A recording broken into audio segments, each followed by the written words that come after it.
What if the most dangerous thing about Dante Reyes is not the bombs, not the chaos, not even the fact that he almost destroyed the entire team in Fast X, but the possibility that everything we saw was only phase 1? Because when you really look at the way Dante operates, something feels very different compared to every villain that came before him. This is not a man trying to win a fight. This is a man staging a performance. Every explosion, every trap, every message he sends to Dominic Toretto feels less like a battle and more like a carefully designed psychological game. And that game did not start in Fast X. It started years earlier, during the vault heist in Aho, when Dom and Brian destroyed the empire of Hernan Reyes and sent his fortune crashing into the streets. Back then, it looked like the end of a crime lord. But for Dante, that moment was not the end of anything. It was the beginning of an obsession. Imagine growing up as the son of a powerful cartel leader, watching your father lose everything in a single day. Not just the money, but the respect, the power, the myth around his name. That kind of moment does not create a normal enemy. It creates someone who studies the people responsible. Someone who learns how they think, how they move, how they trust each other. And years later, when Dante finally appears in Fast X, he does not attack like a typical villain. He attacks like someone who has been watching for a very long time. He knows Dom's family. He knows their habits. He knows how to divide them. And most importantly, he knows that Dominic Toretto will always choose loyalty over strategy. That single psychological weakness becomes Dante's favorite weapon. Because if you think about it, Dante never really tries to defeat Dom in a straight fight. Instead, he pushes him into impossible situations where every decision hurts someone he cares about. A bomb on the streets of Rome, forcing Dom to chase it while knowing he cannot save everyone. Traps designed to separate the crew across continents. Messages that turn every victory into another layer of fear. And what makes Dante even more unsettling is the way he enjoys it. Unlike villains driven by anger or revenge alone, Dante performs his chaos with theatrical energy. Bright clothes, laughing in the middle of destruction, dancing while entire operations collapse.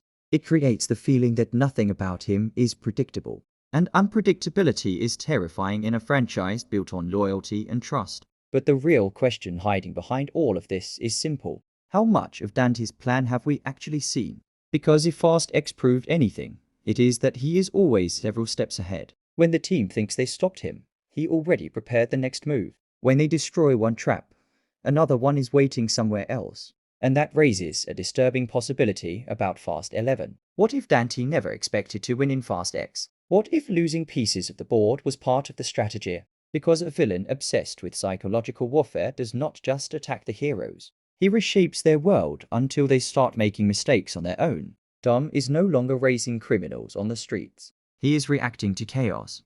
Hobbs has been pulled back into the conflict. Old enemies are being forced into uneasy alliances. Characters thought dead are returning. And every time the past comes back, the emotional pressure on Dom increases. That might be exactly what Dante wants. Not to destroy the family immediately, but to bring every ghost of their history back into the light until the entire structure becomes unstable. Because revenge like this is not about speed. It is about patience. And Dante Reyes might be the first villain in the Fast saga who truly understands that. But the deeper you look into his behavior, the more another strange pattern appears. Dante is not just reacting to Dom's past. He is reconstructing it. He references the Aho heist constantly. He keeps the memory of his father alive like a symbol. He uses pieces of the crew's history against them, almost like he wants the final confrontation to happen on the same emotional battlefield where it all began. And if that is true, then Fast 11 might not just be another chapter in the story. It might be the moment when Dante finally forces Dom to face the consequences of the heist that started everything. Because in Dante's mind, this is not random revenge. It is justice delayed. And the scariest part is that he might still be holding something back. Something bigger than the traps we already saw. Because villains who enjoy the game rarely reveal the final move too early. And if Dante has been planning this since the fall of Hernan Reyes, then the real question is not whether Dom can stop him. The real question is whether the team has already stepped into a plan that was designed years before they even realized Dante existed. And if that is true, then the war between Dom and Dante is not just about who is stronger. It is about who has been preparing longer.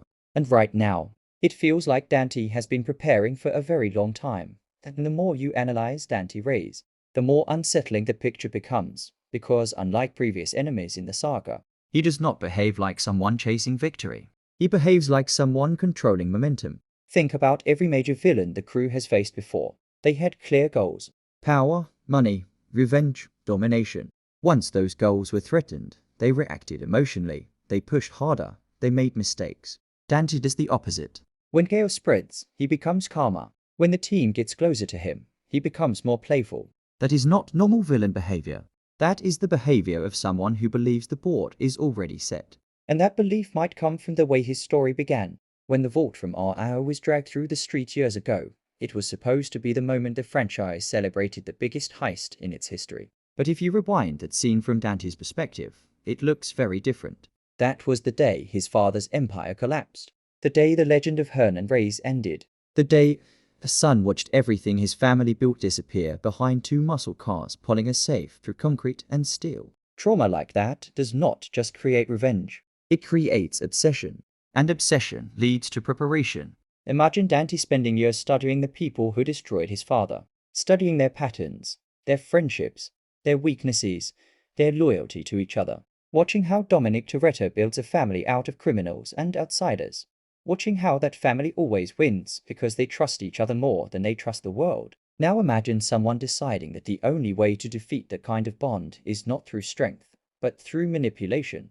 Because if you cannot break the family from the outside, you make them question everything from the inside. That is exactly what Dante begins doing in Fast X. He forces Dom into impossible choices. He separates the crew geographically. He destabilizes alliances. He turns every victory into another psychological trap. And yet, despite all the explosions and car chases, something about his behavior suggests he is still holding back. Because if his true goal was simply killing Tom, he had opportunities. Instead, he keeps the game going. He watches reactions. He tests boundaries. It is almost like he is shaping the battlefield for something bigger. Something that requires every piece of Dom's world to be present at the same time. And if that theory is correct, then Dante's real strategy might only make sense once everyone returns. Think about the direction the franchise is moving. Hobbs is back in the picture. Old rivals are crossing paths again. Characters thought lost are suddenly alive. The past is not staying buried anymore. And that kind of convergence is exactly what a patient villain would want. Because the more players on the board, the greater the emotional impact of the final move. Dante does not just want to defeat Dominic Toretto. He wants Dom to feel the weight of every decision that led to this moment, every ally, every enemy, every life touched by the original heist. All of them brought together for one final collision. But there is another possibility that makes Dante even more dangerous than we realize. What if he is not working alone? The scale of his operations suggests resources far beyond a single revenge mission. Safe houses, intelligence networks, access to military-level technology, psychological profiling of the entire crew. That kind of infrastructure does not appear overnight. It requires planning, connections, and time. A lot of time. Which raises a question the villains have not fully answered yet. Who helped Dante build this war? Because villains like him rarely operate without backup. And if there are unseen allies behind the scenes, then the chaos we saw in Fast X might only be the visible layer of a much deeper strategy, one where the real objective has not even been revealed yet. And that possibility changes the way we look at every scene involving him, the laughter, the strange calmness, the theatrical style. It stops looking like madness and starts looking like confidence. The confidence of someone who knows the story is moving exactly where he wants it to go. And if that is true, then Fast 11 might not begin with the team hunting Dante. It might begin with the team realizing they have already walked into the final stage of his plan. A plan that started years ago, when two cars pulled a vault through Io and changed the life of a boy who would one day return. To turn that moment into the most elaborate revenge story the franchise has ever seen. And if Dante truly has been building this war since that day, then the next chapter is not just another chase. It is the moment when Dominic Toretto finally discovers how deep the game really goes. And once he understands that, the question will no longer be whether Dante can be stopped. The real question will be how much of Dom's world survives the moment he tries. And maybe that is the most dangerous thing about Dante Reyes. Not the explosions, not the traps, not even the revenge.it. The patience, because if he really has been planning this since the fall of his father in Io, then everything we saw in Fast X might only be the opening act. The chaos, The pressure, the fear, all of it designed to put every player back onto the board, Dom. Hubs, sure. The entire past returning piece by piece. And when every piece finally stands in the same place, that is when the real move happens. Because Dante is not racing to the finish line. He is building it. And the moment Dominic Toretto realizes that, it might already be too late.